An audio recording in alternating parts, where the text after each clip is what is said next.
अस्सलामुअलैकुम। आप YouTube channel देख रहे हैं समर होमे देसी टिप्स। मैं डॉक्टर समर अब्बास आज एक नई वीडियो के साथ हाजिर हूँ। तो दोस्तों आज की वीडियो बहुत ही ज़बरदस्त और कमाल की होने वाली है। और आजकल जो जिस वीडियो टॉपिक पर मैं वीडियो बना रहा हूँ वो बीमारी बहुत ज़्यादा आम हो चुकी है। जैसा कि हमारी जो आज की वीडियो का टॉपिक है वो एलर्जी, खारिश, जो हर इंसान जिस्म को खुजाता रहता है या जिस्म के मखसूस अज़ा पर खुजली बहुत ज़्यादा होती है, दाने बन जाती हैं, फिनसियाँ निकल आती हैं, उसके लिए हमने एक रेमेडी तैयार की है, देसी है। इंशाल्लाह इसमें मैं आपको सिर्फ 2 टिप्स बताने लगा हूँ। दोनों बहुत ज़्यादा यूज़फुल है, आप कोई भी इनमें से आजमा सकते हैं जो आपको आसान लगे। तो दोस्तों चलते हैं वीडियो की तरह। वीडियो शुरू करने से पहले जो रिक्वेस्ट हम हर वीडियो में आपसे करते हैं कि प्लीज़ हमारे चैनल को सब्सक्राइब करें और साथ लगे हुए बेल के आइकन को जरूर दबाया करें ताकि नई आने वाली वीडियो जल्द से जल्द आप तक पहुंच सके और ज़्यादा से ज़्यादा लोगों का फायदा हो सके। तो सबसे पहले सवाल जहन में आता है कि हमारे ये एलर्जी या खारिश क्यों होती है। तो सबसे पहले ये होता है कि जिस्म में खून की कमी की वजह से भी एलर्जी हो सकती है, खारिश हो सकती है। और ये एलर्जी तो 2 तरह की होती है। एक, आप जैसे जिस्म का खुजाते हैं तो इसके निशान बन जाते हैं, और दूसरी जो होती है वो मतलब जितना भी खुजाते रहे लेकिन जिस्म पर कोई इसका निशान नहीं होता।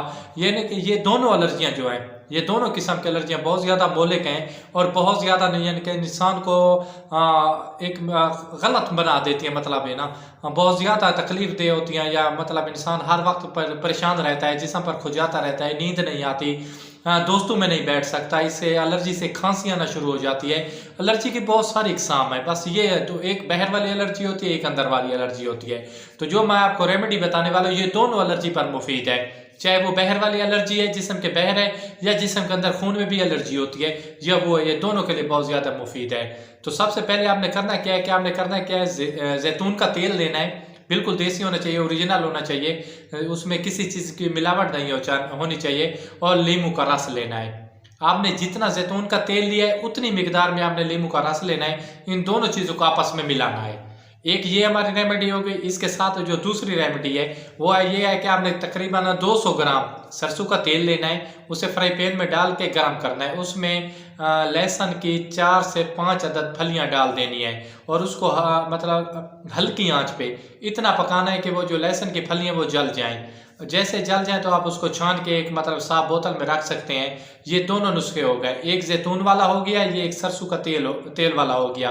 आपने करना क्या है कि रात को सोने से पहले आपने इसको लगाना है और सुबह किसी अच्छे साबुन से आपने नहा लेना है। तो ये दोनों नुस्खे मुफीद हैं। तो सिर्फ इसमें जो एक एहतियात है वो करनी है आपने।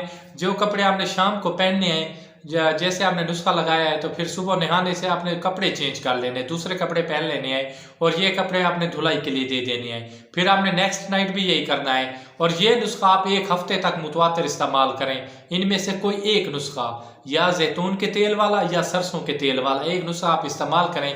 इंशाल्लाह अल्लाह ने चाहा तो आप बिल्कुल ठीक हो जाएंगे। तो भाई को इजाज़त दीजिए। खुदा हाफिज़, वस्सलाम, जज़ाकल्लाह।